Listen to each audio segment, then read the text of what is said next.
Morning morning. হ্যাঁ, আজকে আমি যাদের যাদের নাম বলবো তারা ক্লাস 8 থেকে 9-এ প্রমোশন পাচ্ছ, ঠিক আছে? তোমরা তোমাদের ক্লাস টিচার চন্দনবাবুর কাছ থেকে প্রোগ্রেস রিপোর্ট নিয়ে নেবে, আর প্রোগ্রেস রিপোর্ট নিয়ে তোমরা স্কুলের অডিটোরিয়ামে অপেক্ষা করবে, ঠিক আছে? এবার ক্লাসে প্রথম হয়েছে দেবর্ষী দেবনাথ, দ্বিতীয় পার্থ মাঝি, তৃতীয় বিশাল আদক, হিমাদ্রি দাস, শুভদীপ সামন্ত, রাজা দত্ত, মোহাম্মদ আলী, গুড লাক সুমন, অভিষেক বারুই, রঞ্জন পাখিরা। সুমন, তুমি আজকে তোমার গার্জেনকে নিয়ে আমার সঙ্গে অবশ্যই অফিসে দেখা করো। চলুন। না মহিমবাবু, আমাদের পক্ষে আর সুমনকে স্কুলে রাখা সম্ভব হচ্ছে না। বলছিলাম কি, এই বছরটা কি কোনো মতে রাখা যায় না? না না, আমি ক্লাসে তুলে দেওয়ার কথা বলছি না, যদি কোনো রকম ভাবে রাখা যায়। না মহিমবাবু, সরি।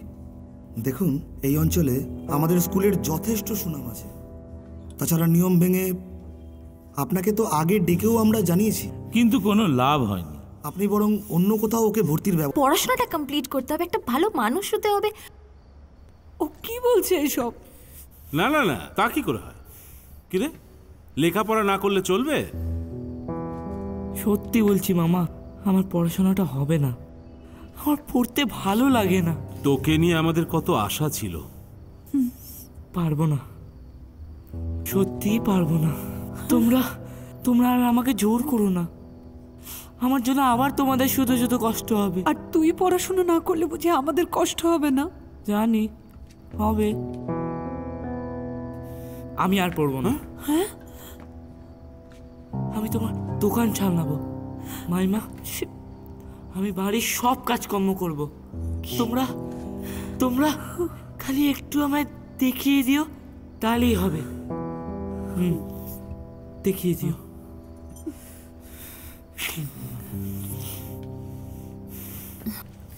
চুপ।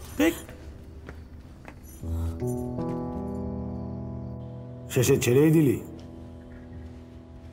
কি করবি এখন শুনি? মামার দোকানে বসবো। হ্যাঁ, কোথায় জজ ব্যারিস্টার হবি তা না, মামার দোকানে বসবো। সেসব না, অন্যরাই হোক, তুমি এখন যাও তো, ভালো লাগছে না।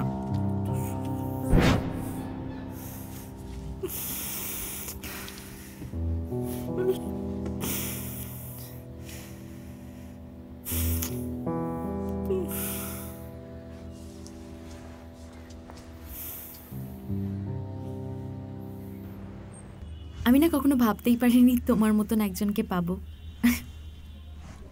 আমিও কি ভেবেছিলাম ভাগ্যিস চাকরিটা করতে এলাম এখানে। জানো, মা না আমাদের বিয়ের কেনাকাটা শুরু করে দিয়েছে। তাই নাকি? ভালো তো, কিন্তু আর তারা কিসের? দেখতে দেখতেই সময় কেটে যাবে।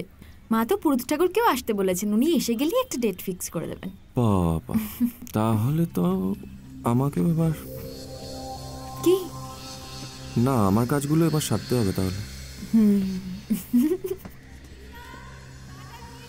মা ডাকছে, আসছি।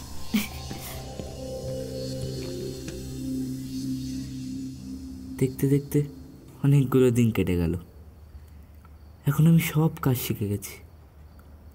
পড়াশোনা ভালো না লাগলেও এই কাজগুলো করতে আমার খারাপ লাগছে না। এখন আমি রোজ সকালবেলা বনিকে নিয়ে স্কুলে যাই, রেশন তুলি, বাজার করি, মামার ওষুধের দোকানেও বসি। সন্টুদা, মোহনদা, এরা সবাই আমায় শিখিয়ে দিচ্ছে। এখন আর সবার সঙ্গে রোজ দেখা হয় না, বিদিশাদির সঙ্গেই কতদিন দেখা হয়নি। তুমি কে দেখ? এখন এই রাতে? না না, আজ আর এখন আর তখন কি রে? এই তুই না পড়াশোনা ছেড়ে দিয়ে সংসারে কাজকর্ম করতে করতে কেমন একটা জেঠু জেঠু হয়ে গেছিস। আচার সব সময় খাওয়া যায়। নে খা খা খা।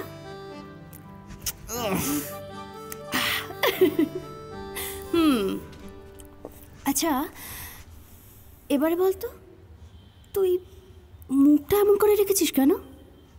সে তুমি বুঝবে না। খুব বুঝবো, বল। আজকাল না সব কিছু কেমন যেন পাল্টে গেছে। কেন? আগে কত ভালো ছিল জানো? বসন্ত স্যার, বিদিশাদি, আলী, গোবিন্দ, জানো আমরা কত আনন্দ করতাম একসাথে দল বেঁধে ইটের পাজার উপর দিয়ে ব্যালেন্স করা, পাড়ায় উৎপল কাকুর কাছে পেয়ারা চুরি করা। যেই উৎপল কাকু তেড়ে আসতো অমনি সবাই মিলে দে ছুট, তারপর সবাই মিলে ঘুড়ি ওড়ানো, প্যাচ খেলা, একসঙ্গে গঙ্গায় ঝাঁপ। ও কত কি করতাম আমরা জানো। এখন বসন্ত স্যারের আমার জন্য সময়ই নেই। আর আগে প্রায় স্যার আমায় পাঞ্জা লড়া শেখাতো, কত রকমের গল্পের বই দিত পড়তে। স্যার জানতো আমার গল্পের বই পড়ার শখ ছিল, আর কোলাজ করা তো আমি স্যারের কাছেই শিখেছিলাম। কত রঙিন সব কাগজে কোলাজ বানাতো স্যার। আর সবচেয়ে বেশি মজা হতো যেদিন আমরা দুজনে মিলে মাছ ধরতে যেতাম। জানো বিন্তিদি, আমি না আকাশের অনেক তারার নাম বলতে পারি, আর এইসব শিখিয়েছিলেন আমায় স্যারই। সপ্তর্ষি মণ্ডল, ধ্রুবতারা, এগুলোকে আকাশে দেখলেই আমি বলে দিতে পারি। এখন আর কিচ্ছু নেই, এমনকি বিদিশাতেই কত ব্যস্ত হয়ে গেছে। আগের মতন আমার আর খোঁজই করে না। বাড়িতে গেলেও বেশিরভাগ দিন পাই না, দেখা পেলে কথা বলে, কিন্তু কিন্তু কি জানো, সেদিন না আমার মায়ের জন্মদিন ছিল। মাকে যে আমি কি করেই বা বার্থডে গিফট দেবো। মা না পেয়ারা খেতে খুব ভালোবাসতো। আমি সেদিন একটা পেয়ারা নিয়ে, বিদিশাদি আসছি। বিদিশাদি, এই নাও পেয়ারা। হ্যাঁ, আজ আমার মায়ের জন্মদিন। মা না পেয়ারা খেতে খুব ভালোবাসতো, তাই আমি। Thank you. বিদিশা, কি রে তুই এখন এখানে? স্যার কি খবর? Surprise surprise. আপনাদের বিয়ে বলে কথা, একটু প্ল্যানিং ট্যানিং হচ্ছে আর কি। বেশ, এক মিনিটে আমি একটু ওর সঙ্গে কথা হ্যাঁ, Sure. এই ছোট ভাই তুই এটা রাখ না। সুমন বাড়ি গিয়ে আসছি। পড়তে বস যা। শোনো, এই বসন্ত দেখো না, এই হাতটা মা দিয়েছে, দেখো কেমন হয়েছে। জানি না সেদিন বিদিশাদি পেয়ারাটা খেয়েছিল কিনা। নিশ্চয়ই খেয়েছে। তুই মন খারাপ করিস না তো। এরপর থেকে বিদিশাদির সঙ্গে আর দেখা হয় না। বিদিশাদির, বসন্ত স্যারের আমাকে আর প্রয়োজনই নেই। তোর বোকা ছেলে। আচ্ছা, সেটা কি কখনো হয়? না গো, বসন্ত স্যার এখন বিদিশাদিকে নিয়ে অনেক দূর সরে গেছে। আমার জন্য আর ওদের কোনো সময়ই নেই। দেখবি সব ঠিক হয়ে যাবে। আর কিচ্ছু ঠিক হবে না। খুব কষ্ট হয় জানো, যাকে তুমি খুব ভালোবাসো, এতদিন যে ভালোবাসা দিয়ে, আদর দিয়ে তোমাকে আগলে রেখে দিয়েছিল, একদিন দেখলে সে কবে যেন অন্যের হয়ে গেছে। অন্য মানুষকে বেশি ভালোবাসছে, তার জন্য তার সব সময়টা। এতদিন যেই মানুষটাকে তুমি দেখতে পাচ্ছ কাছ থেকে, দূর থেকে, সব সময় দেখতে পাচ্ছ, তখন না খুব কষ্ট হয় জানো বিন্দিদি। সেই কষ্টটা কাউকে জানানোও যায় না, বোঝানোও যায় না। খুব ভয় করে, জানালেই যদি কাটটি হয়ে যায়, কাটটি হয়ে যায়, কাটটি হয়ে যায়। সুমন,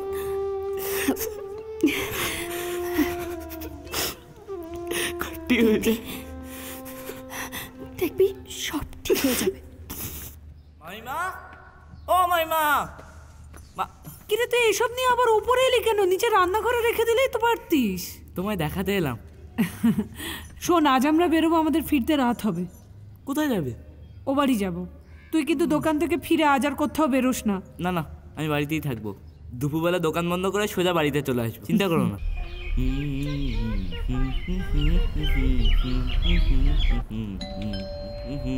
কে রে? চিঠি আছে, ও দাও। এখানে সাইন করো।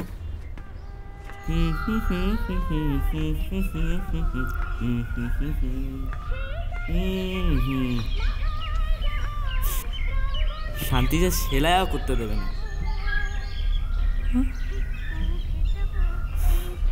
বসন্ত কুমার চ্যাটার্জি, বসন্ত স্যার, চাইতে আসি।